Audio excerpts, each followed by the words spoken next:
Federal Reserve Chair Jerome Powell has just dropped a bombshell on the Western world with his latest statements regarding Federal Reserve interest rates, inflation, and recession. I've always thought that the soft landing was a plausible outcome, that there was a path, really, to a soft landing. I've thought that, and I've said that since we lifted off. It's also possible that the path has narrowed and it's widened, apparently.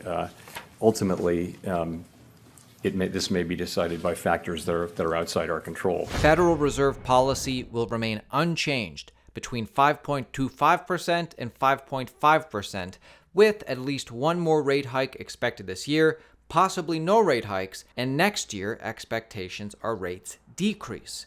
What's concerning, however, is Jerome Powell's statements on a looming recession and a soft landing. It has been the Fed's goal to raise rates, curb inflation, and achieve what's known as a soft landing. What is a Fed soft landing, you ask? If the Fed raises interest rates a lot, it may cause a recession, known as a hard landing. However, if the Fed can raise interest rates just enough to slow the economy and reduce inflation without causing a recession, it has achieved what's known as a soft landing. Federal Reserve Chair Jerome Powell now says a soft landing may not be a plausible outcome and may be outside their control. I've always thought that the soft landing was a plausible outcome, that there was a path, really, to a soft landing. I've thought that, and I've said that since we lifted off. It's also possible that the path has narrowed and it's widened, apparently. Ultimately, this may be decided by factors that are outside our control. We will restore price stability. We know that we have to do that, and we know the public depends on us doing that, and we know that we have to do it so that we can achieve the kind of labor market that we all want to achieve, which is an extended period, sustained period of strong labor market conditions that benefit all. We know that. The fact that we've come this far lets us really proceed carefully, as I keep saying. So I think that's the end we're trying to achieve. I wouldn't want to handicap the likelihood of it, though. It's not up to me. Par for the course with these guys. Say one thing, do another, and they just assume U.S. citizens will forget. Because I remember when Jerome Powell, and actually other high-up government officials, when they allowed the mass money printing, the stimulus of 2020 and 2021, they deceived us and made us believe that inflation would only be transitory. Inflation has been out of control for the past several years. You know this. I do think deceive is a good word to describe what I'm about to remind you of here. Do you remember when they repeated this to you?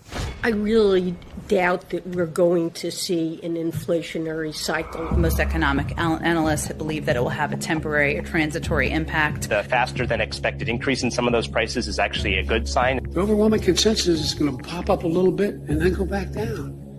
No one's talking about this great, This is something that will settle down. Transitory. And the data shows that most of the price increases we've seen were expected and are expected to be temporary. There's nobody suggesting there's unchecked inflation on the way. It's highly unlikely that it's going to be long-term inflation that's going to get out of hand. I don't know anybody who's worried about inflation. Over the last couple of months, we actually saw it trended downward. President Biden's chief of staff, Ron Klain, enthusiastically retweeted an economist who had said in part most of the economic problems we're facing, inflation, supply chains, et cetera, are high-class problems. What is the Granholm plan to increase oil production in America?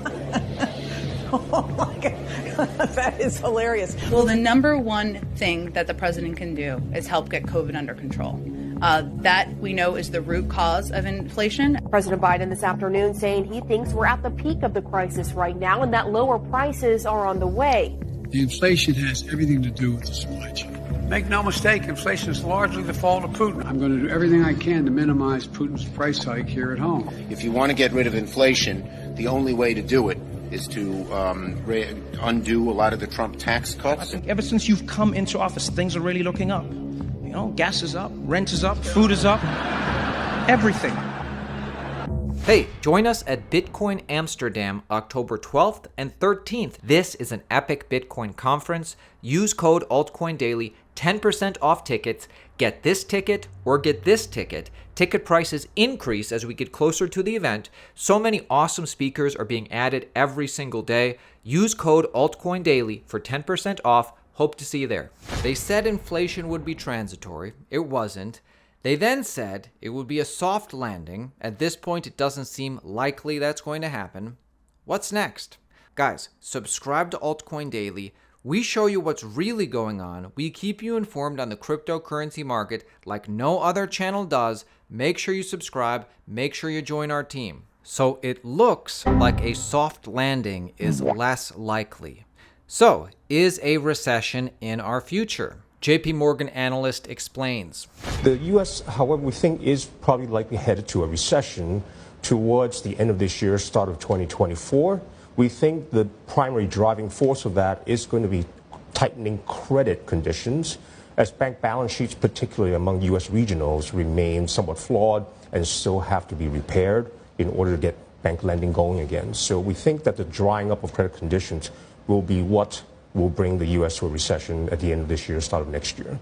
When exactly will this recession hit? I like what Santander chief U.S. economist analyst said about this. Listen.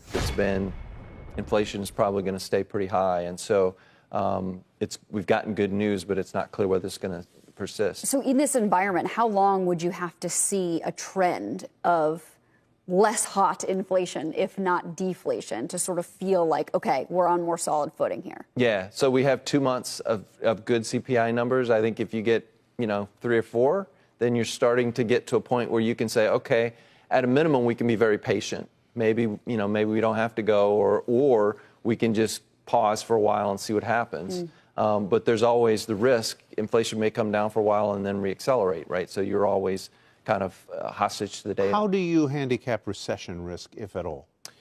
I don't think we're going to see a recession in the near term, but I think 2024, there's a little bit more of a risk. I think we'll probably muddle through, but if we're going to get a recession, it's probably going to be next year. That will be interesting in a political year, very much so, because it's very hard for an incumbent to run against a slowing economy. Sure.